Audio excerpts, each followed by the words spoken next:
Assalamu alaikum. I'm honored to be here today.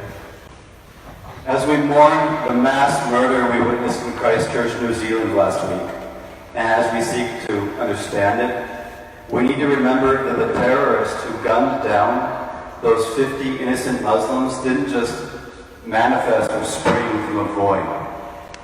The seeds of hatred that led this man to commit mass murder start small. The hatred begins long before the violence begins. It starts with indifference to the plight of one's fellow human beings, progresses into minimization of the sufferings of other people, and escalates into veiled racism, open discrimination, and eventually open calls for violence against anybody who is different. We have to dig out those seeds before they are sown. And one of the first steps to doing so is education. Education requires examining the global phenomenon of white nationalist terrorism that has taken root and sprung up over the past many years.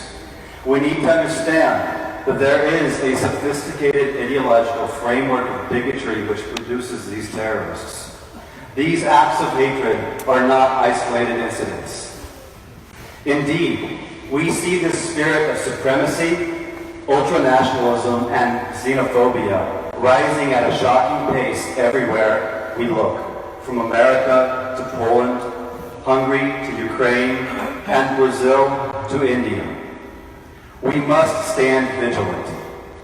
These stormtroopers of hatred, who stole so many innocent lives at the Al-Noor Mosque, the Linwood Islamic Center, the Oak Creek Gurdwara, the Tree of Life Synagogue, the Emmanuel African Methodist Episcopal Church, and in so many other places, they are seeking alliances and collaborations with supremacist movements on a global scale. As Americans, it is our moral obligation to make an unbreakable commitment. A commitment to always and forever declare that hate has no place here. Fear has no place here. Supremacy has no place here. This declaration cannot come only from our lips, but must start in our hearts. We must also make a commitment to rejecting indifference. We must educate ourselves about the ideologies of hatred which produced these terrorists.